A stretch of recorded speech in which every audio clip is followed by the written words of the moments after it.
খাদিজাতুল কুবরা রাদিয়াল্লাহু আনহার দিকে লক্ষ্য করে দেখো।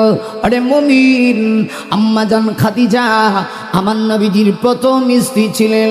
আম্মা জান খাদিজা চিরিয়াবর নারী ছিলেন। আল্লাহর কাছে তার এত দাম ছিল, এই পৃথিবীতে যিনি থাকা অবস্থায়, দুনিয়ায় থাকা অবস্থায় মহান আল্লাহ জিবরাইলের মাধ্যমে আমার মা আম্মা জান খাদিজাকে সালাম জানাইছে। সুবহানাল্লাহ, জোরে কোন। আরে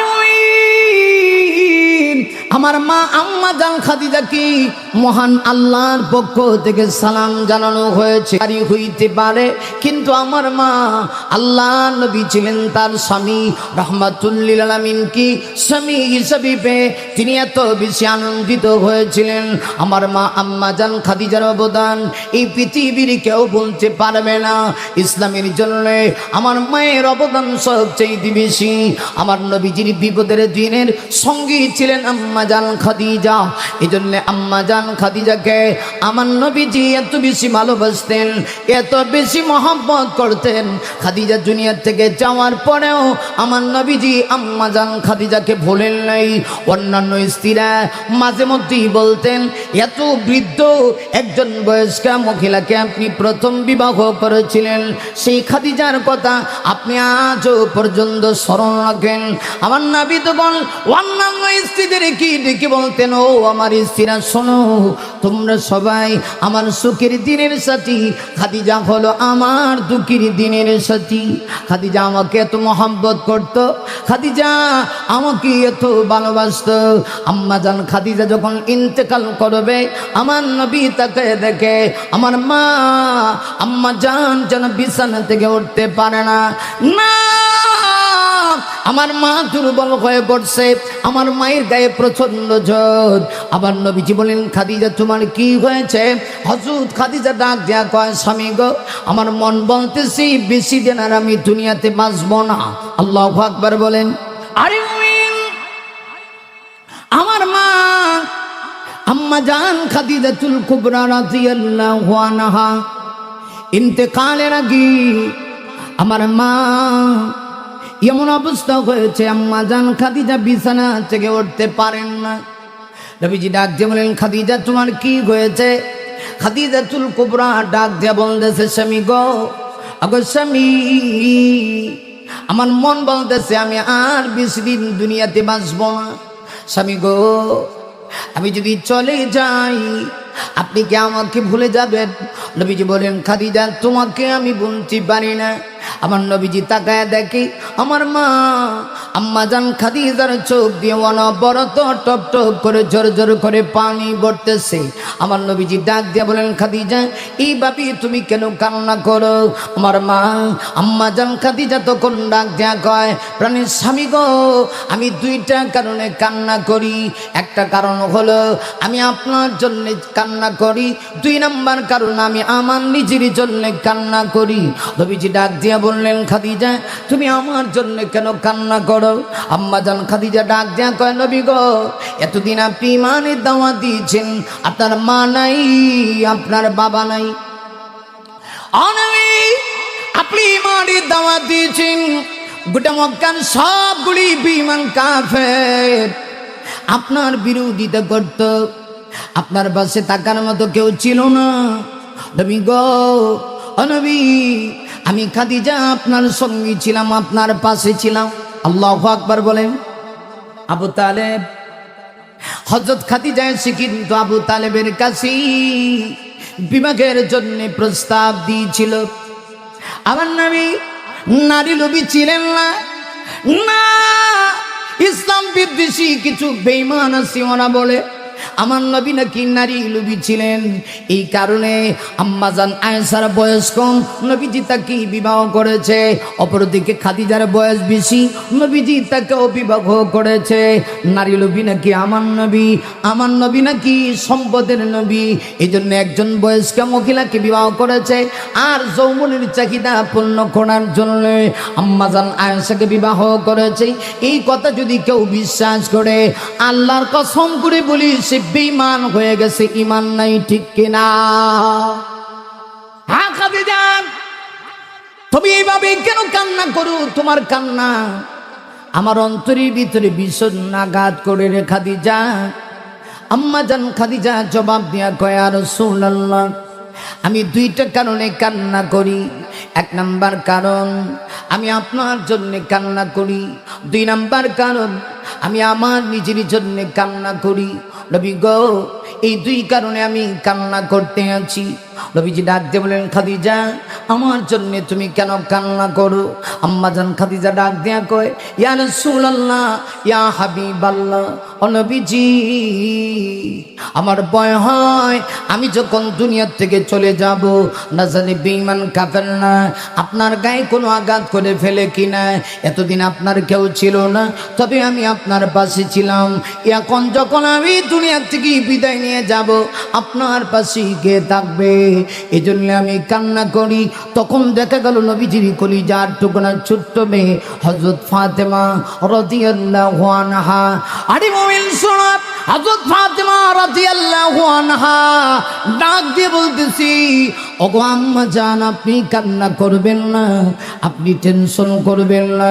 আল্লাহ না করুক আপনার যদি ইন্তেকাল হয়ে যায়, আপনি যদি দুনিয়া থেকে বিদায় নিয়ে যান, বিদায় নেওয়ার পরে আমি আপনার পরিবর্তনে, আপনার অবর্তমানে আপনার ডিউটি আমি পালন করব।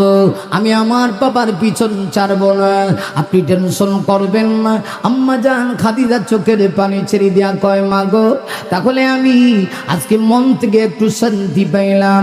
সত্যি দেখা গেল আম্মা জান খাদিজার ইন্তেকাল হয়ে যাওয়ার পরে নবীজির কলিজার টুকরা হযরত ফাতেমা আমার নবীজির পিছনে পিছনে থাকতেন। রাহমাতুল লিল আলামিন দিলে দাওয়াত দিয়ে যখন বের হইতেন, ছোট্ট মেয়ে হযরত ফাতেমা আমার নবী বিশ্ব নবীজির জুব্বা মোবারক টেনে ধরত, দেখতো আব্বা জানের গায়ে কেউ আঘাত করছে কিনা। আমার নবীজি তাই ফাতেমাকে এত বেশি মহব্বত করেছেন। আল্লাহ নবী বলেছেন, ফাতিমা তু বিদাউন মিন্নি। হাদিসে আসছে আল্লাহ নবী বলেন, ফাতেমা হলো আমার কলিজার অংশ। আরে মুমিন, একটু লক্ষ্য করে দেখো, পৃথিবীতে নজির স্থাপন করেছিলেন আমার মা আম্মা জান খাদিজা। স্বামীকে তিনি কেমন ভালোবাসা দিয়েছে। শুধু তাই না, আমার মা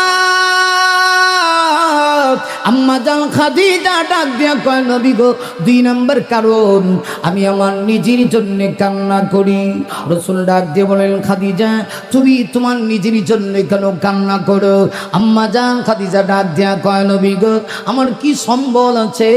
আমি যে দুনিয়া থেকে চলে যাব, অন্ধকার কবরে যাওয়ার পরে আমি কি আমল নামা নিয়ে যাব, যে আমলের কারণে আমি পরকালে কবরের আযাব থেকে নাজাত পাবো।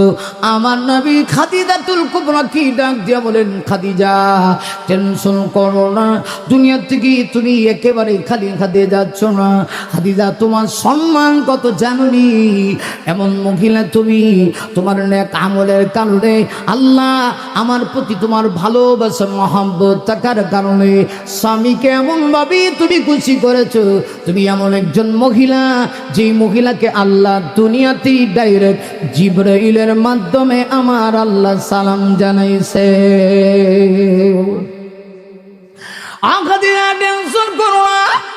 খাদিজা ডাক দেয়া কয়, নবী গো, বুঝলাম, কিন্তু আমি আপনার কাছে আমার কিছু ওসিয়ত আছে, পালন করবেননি?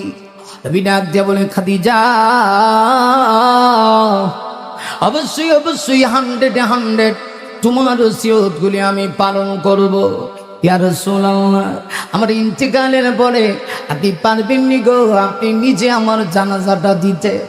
আমার ইন্তেকালের বুড়ি আপনি কি পারবেন আপনার গায়ের জুব্বা মুবারকের কাপড় দিয়া আমার কাপড়ের কাপড় হিসাবে ব্যবহার, কাপড়ের কাপড় হিসাবে বানায় দিতে আপনি পারবেননি? নবী বলেন, অবশ্যই। শুধু তাই না, আমার ইন্তেকালের পরে আপনি আমাকে কবরে কি দাফন করতে পারবেন? রাসূল বলেন, অবশ্যই। আম্মা জান খাদিজার ইন্তেকাল হয়ে গেল, নবী নিজে তার জানাজার নামাজ পড়াইলেন। তার জুব্বা মুবারক দিয়া খাদিজাতুল কুবরা রাদিয়াল্লাহু রাদিয়াল্লাহু আনহার কাপনের কাপন জড়ায়া দিলেন। শুধু তাই না, আমার নবী নিজে পর্যন্ত কবরে নেমে গেলেন। সকলেই চলে আসি, কিন্তু রাহমাতুল লিল আলামিন আসে না। আম্মা জান বলেছিল, ইয়া রাসূলুল্লাহ, আমার ভয় হয় মুনকার নাকির আসলে পড়ে আমি কি জবাব দিব। এমনিতে আল্লাহ জিবরাইলের মাধ্যমে জানায় দিয়েছে, হে জিবরাইল, আমার বন্ধুর কাছে যাও, গিয়া বলো বন্ধু যেন খাদিজার কবর থেকে উঠে যান।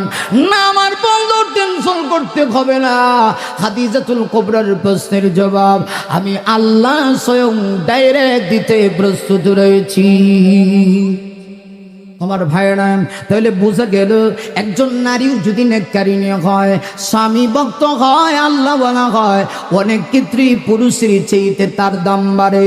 ও নারী শোনো, ওই ইসলাম বিদ্বেষীদের কথা শুই না তুমি না সম্মাইরো না, কারণ তোমার মর্যাদা ইসলাম কম দেয় নাই। ইসলাম বলেছি একজন পুরুষের চাইতে নারীর অধিকার বেশি। হ্যাঁ, একটা জায়গায় নারী আর পুরুষ কোনো পার্থক্য নেই। নারী না, একটা জায়গায় নারী পুরুষ কোনো পার্থক্য নাই, সেটা হলো নেক আমলের বেলায়। আল্লাহ বলেন নেক আমলের বেলায় আমি নারী পুরুষকে কোনো পার্থক্য করি নাই। তাই আল্লাহ বলেন মান আমিলা সালিহাম মিন যাকারিন আও উনসা। আরে আমার আল্লাহ বলেন এই পৃথিবীতে যদি কেউ নেক কাজ করে, ভালো কাজ করে, সৎ কাজ করে, চাই নারী হোক অথবা পুরুষ হোক, কোনো পার্থক্য নাই, এক শরতের বিনিময়ে আমি আল্লাহ অবশ্যই অবশ্যই তাদেরকে 2টা পুরস্কার দিয়ে ধন্য করব। আল্লাহ বলছেন নারী হোক অথবা পুরুষ হোক, মিন যাকারিন আও উনসা, যদি কেউ নেক কাজ করে, আল্লাহ বলেন এক শর্ত, সেটা হলো খাঁটি মুমিন হওয়া লাগবে। খাঁটি মুমিন হয়ে যদি নেক আমল করে, আমি আল্লাহ তাদেরকে 2টা পুরস্কার দেব। সুবহানাল্লাহ কোন। আরে মুমিন, আল্লাহ বলেন ঈমান করে যদি এই পৃথিবীতে কেউ নারী হোক অথবা পুরুষ হোক, আল্লাহ বলেন যদি কেউ নেক আমল করে, আমি তাদেরকে 2টা পুরস্কার দেব। একটা পুরস্কার দিব ইহকালে, আরেকটা পুরস্কার দিব পরকালে। ইহকালের পুরস্কার কি, পরকালের পুরস্কার কি, আমি সেইটা আপনাদের সামনে তুলে ধরতে চাই। একটু খেয়াল করেন, অনেক লোক বলি মনে হয় আখিরাত কামাইতে গেলে দুনিয়াতে চলে যাবে না। না, এই কথাটা ভুল। আল্লাহ মুমিনকে পুরস্কারের ঘোষণা দিতে গিয়া আল্লাহ দুনিয়ার পুরস্কারটা আগে বলেছে, কারণ আখিরাত যদি কামাইতে হয় দুনিয়ায় আখিরাত কামানো লাগবে, তবে আখিরাতের মহব্বত বেশি থাকা লাগবে। দুনিয়ার মহব্বত বেশি হবে না, আখিরাতের মহব্বত বেশি হবে, ঠিক কিনা? নদী পথে যদি নৌকা চলে, তাহলে নৌকার ভিতরে একটু ফানি তখন লাগে, ফানি না থাকলে নৌকা চলবে না। কিন্তু আবার নিজ দিক থেকে যদি ফানি ঢুকে যায়, তাহলে নৌকাও ডুবে যাবে। আমার ভাইরা, ঠিক তো দ্রুপভাবে আখিরাত যদি কামাইতে হয় দুনিয়া লাগবে, দুনিয়াতেই আখিরাত কামাতে হবে। হাদিস শরীফে আল্লাহর রাসূল বলেছেন, আর দুনিয়া মাজরাহাতুল আখিরা, দুনিয়া হলো আখিরাত কামানোর জায়গা। অতএব এই দুনিয়া ছাড়া আখিরাত কামাতে পারবেন না। তবে তবে মুমিন বান্দার অন্তরে দুনিয়ার টার্গেট হবে না, টার্গেট হবে আখিরাত। সুবহানাল্লাহ কোন। টার্গেট হবে কি? আখিরাত। তবে আখিরাত কামাইতে হলে দুনিয়া লাগবে নি, কথা কোন লাগবে কিনা, তবে দুনিয়া উদ্দেশ্য হবে না। আরে মুমিন শোনা, আল্লাহ কোরআনের ভিতরে সূরা বাকারার ভিতরে দোয়া শিক্ষা দিয়েছে আমার আল্লাহ, রব্বানা আতিনা ফিদ দুনিয়া হাসানা, আল্লাহু আকবার, ওয়া ফিল আখিরাতি হাসানাতাও ওয়া কিনা আযাবান নার।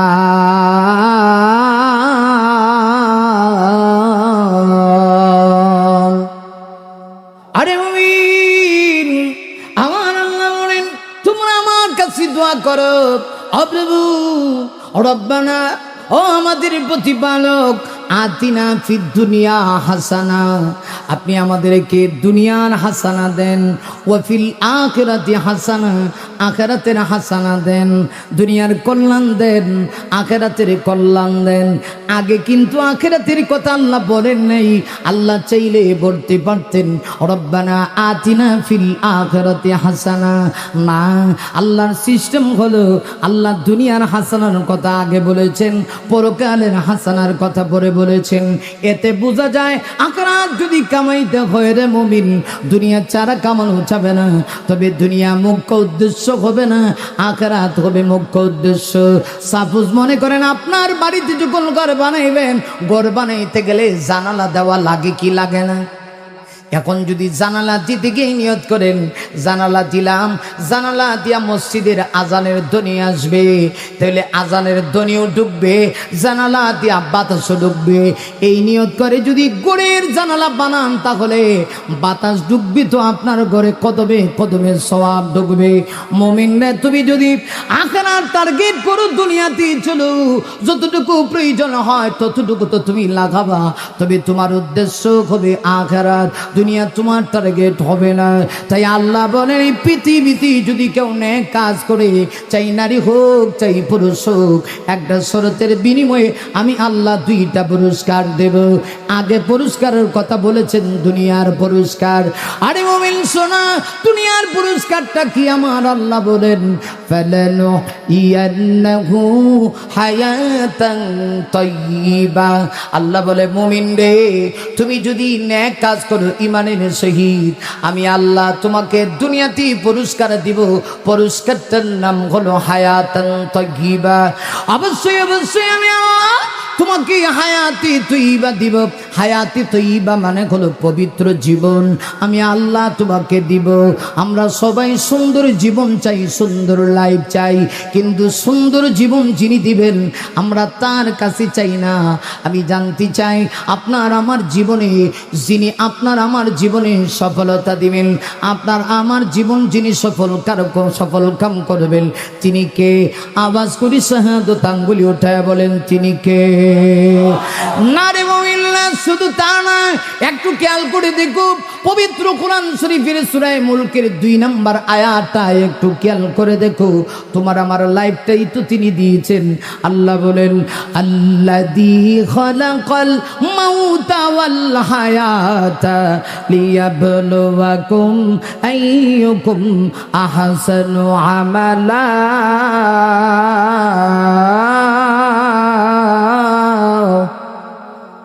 আরো জোরে কি বলা যায় না আল্লাহু আকবার?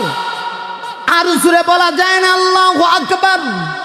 ওয়া হুয়াল আজিজুল গফুর।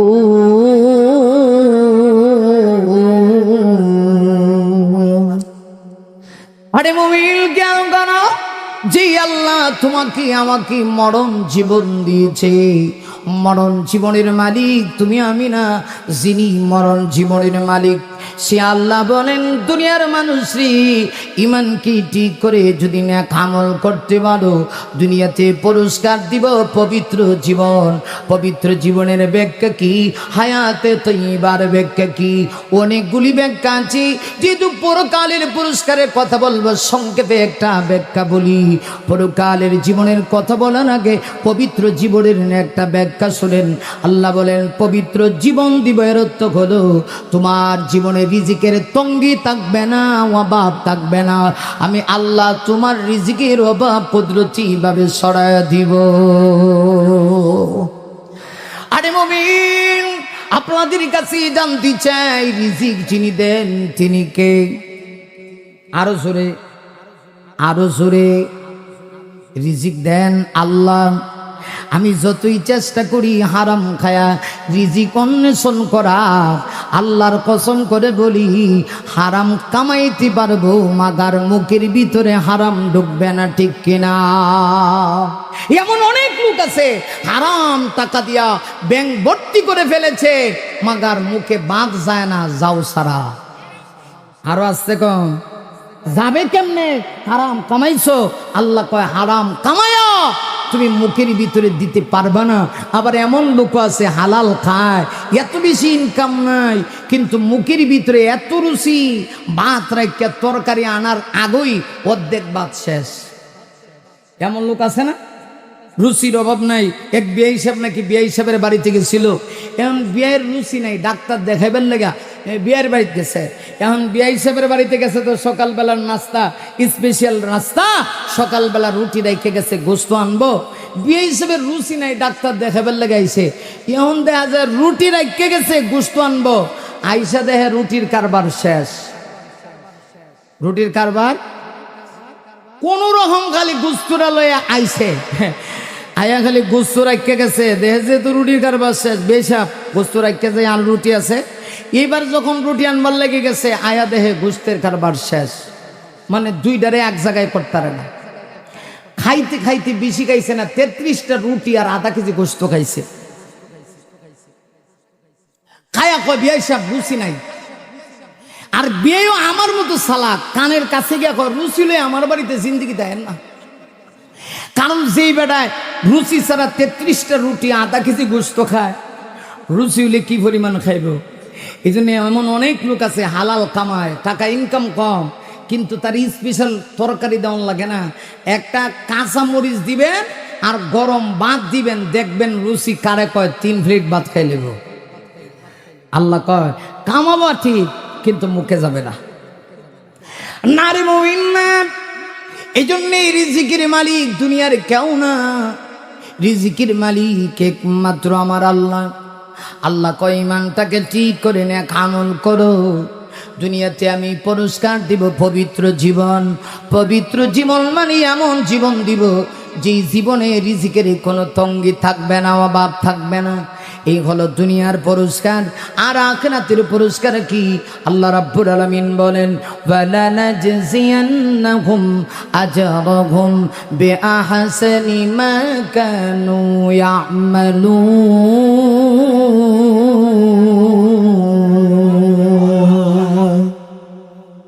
আখিরাতের পুরস্কার হলো, এই খেয়াল করেন, এটা গুরুত্বপূর্ণ বিষয়। দুনিয়া আমাদের আসল উদ্দেশ্য না, আখিরাত আমাদের আসল উদ্দেশ্য। আখিরাতের পুরস্কার কি? আল্লাহ বলেন ওয়ালানাজজিয়ান্নাহুম, অবশ্যই অবশ্যই আমি তাদেরকে যাজা দেব, প্রতিদান দেব। আবার বলছেন আজরাহুম, তাদেরকে আজর দেব, বদলা দেব। কি? আল্লাহ বলেন বিআহসানি মা কানু ইয়ামালুন, তারা যা আমল করবে আমলের চাইতে উত্তম বদলা দিব।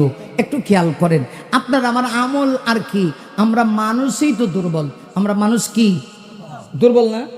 হাতির চাইতে আপনার আমার শক্তি বেশি, কথা বোঝে না। হাতির চাইতে শক্তি বেশি, বাঘের চাইতে, সিংহের চাইতে না, আমাদের শক্তি বেশি না। হাতি যদি একটা ঠ্যাং দিয়ে একটা লাড়া দেয়, খালি লাড়া, লাথি মারার লাগতো না, খালি যদি লাড়া মারে, কথা কন না কা, তাহলে 4-5 জন মাটির ভিতরে লুটে পড়বো, শেষ। তাহলে হাতির চাইতে আমাদের শক্তি বেশি না। আল্লাহ কয় বান্দা তুই যা আমল করস এর চাইতে উত্তম প্রতিদান। এর অর্থ হলো বান্দারে তুই দুর্বল, খুলিকাল ইনসানু দাঈফা, আমি আল্লাহ তোকে দুর্বল করে সৃষ্টি করেছি। কিন্তু এই দুর্বল মানুষগুলি যখন সামান্য কিছু আমল করবে, নামাজ পড়বে, রোজা রাখবে, হজ করবে, যাকাত দিবে, হালাল খাবে, আল্লাহর হুকুমগুলি পালন করে চলবে, আল্লাহ কয় বদলা আমি এইটার সমান দিব না, বরং আমলের চাইতে উত্তম বদলা দিব, অর্থাৎ মহান পুরস্কার। এর অর্থ হলো আমি তোমাদেরকে জান্নাতের মেহমান বানাবো। এটা হলো তোমার আমলের চাইতে উত্তম প্রতিদান। এখন চিন্তা করে দেখেন, একজন ইমানদারের দাম কত, ইমানদারের দাম কত। এই জন্য হাদিস শরীফে আল্লাহর রাসূল বলেছেন, একেবারে সর্বনিম্ন যে ব্যক্তি জান্নাতি হবে এই ব্যক্তিকে ইন্নালাকা আশরাতা আমসালি দুনিয়া, আল্লাহ পৃথিবীর 10 পৃথিবীর সমান একটা জান্নাত দিব। এখন তার কত দাম? এখানে সর্বনিম্ন জান্নাতি, 3rd ক্লাসের জান্নাতি, 3rd ক্লাসের ইমানদার, পৃথিবীর 10 পৃথিবীর সমান জান্নাত। এমনকি খাদেম দিব 80,000। না সুবহানাল্লাহ লয়ে বাড়ি যান গে, মহিলার সামনে সুবহানাল্লাহ বোঝা যায়। সুবহানাল্লাহ কইলে আমার সম্মান বাড়বো, সুবহানাল্লাহ কইলে আমরা সম্মান বাড়বো। আমরা কেমনে কইতাম? একটু জোরে কোন সুবহানাল্লাহ। আদনা লি আহলিল জান্নাহ লাহু 80 আলফা খাদিম।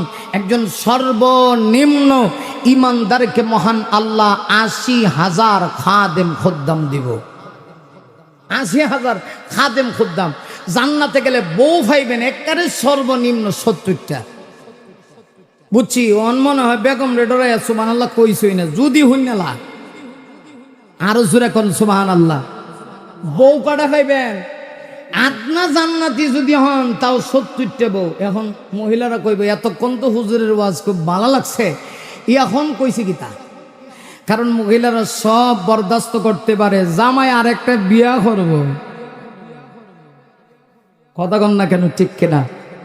আমার মা, আপনাকে আমি নৈরাশ করব না। মাগো আপনি টেনশন করেন না, দুনিয়াতে যদি স্বামীর খেদমত করেন, স্বামীর অধিকার যথাযথভাবে দেন, স্বামীকে ভালোবাসেন, স্বামীকে মহব্বত করেন, আল্লাহর রসুল বলেন আপনি আপনার স্বামীর সাথে জান্নাতে যাবেন। অন্যান্য ঘুরি যাদেরকে দেওয়া হবে এদের সর্দারিনী হবেন আপনি। সবাই মিলে আপনাকেই খেদমত করবে। জুরে কোন সুবহানাল্লাহ। সর্বনিম্ন জান্নাতের কথা বলছি। এখন ফার্স্ট ক্লাসের ইমানদারের কথা কেমনে বোঝাই? এটা না বোঝাই, একেবারে সর্বনিম্ন সর্বশেষ একটা জান্নাতি ব্যক্তি সম্পর্কে একটা হাদিস বললেই এই আয়াতের ব্যাখ্যাটা আপনার আমার সামনে সহজ হবে। আমার ভাইরা, এই হাদিসটাকে আমাকে একটু আরবি ভাষায় বলি, এরপরে সহজ বাংলা ভাষায় হাদিসের নামটা বলবো। হাদিসের একটা সুপ্রসিদ্ধ কিতাব, কিতাবের নাম হলো মুসনাদে আহমদ।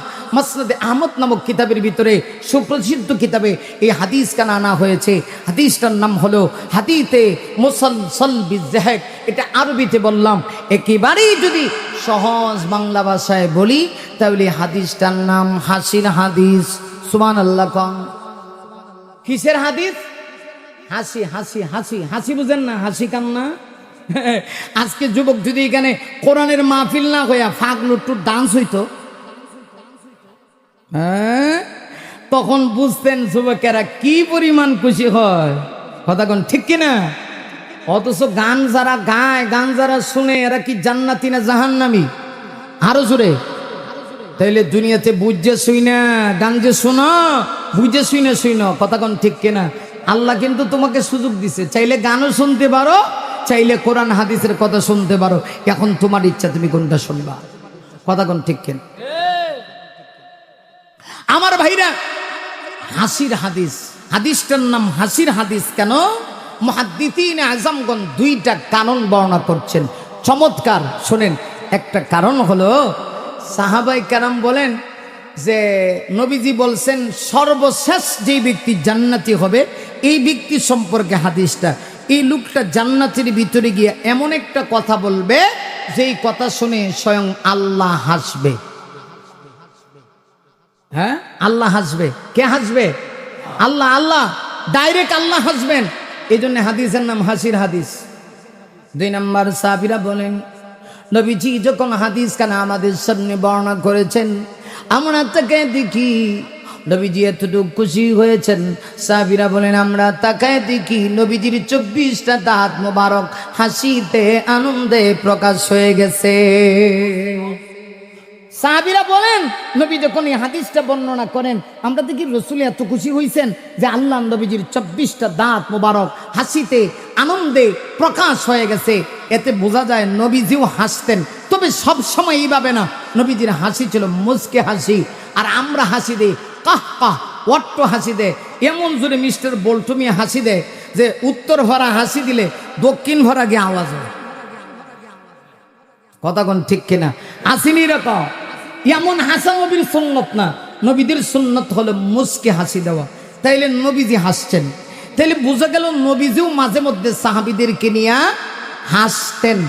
বোঝানোর জন্যে হাদিসটা একটু পরে বলি, এর আগে চমৎকার একটা ঘটনা বলি। আপনারা আমার দিকে মনোযোগ আছে সবার? প্লিজ অ্যাটেনশন, এই অ্যাটেনশন, আমার দিকে মনোযোগ দিবেন। আমি শুধু কিচ্ছা কাহিনী বলি না, কিছু কথা আপনারা শুনে যেতে হবে, ওইগুলো নিয়ে বাড়িতে যেতে হবে। আমার ভাইরা খেয়াল করেন, নবীজি একদিন বসা, সমস্ত সাহাবায়ে কেরাম বসা, খেয়াল করবেন। একেবারে নবীজির পাশে বসা হযরতে আলী রাদিয়াল্লাহু তাআলা আনহু। আপনারা বুঝে থাকলে বলেন আলী আর নবীর সম্পর্ক কি? এ কাকা, এ চাচা, আপনি বাদাম বেচা শুরু করছেন, বাবা আপনি আন আমার কাছে 500টা লয়ে যান, আন সমস্যা নেই, খুশি আপনারা 500 নেবেন, কেন আসেন?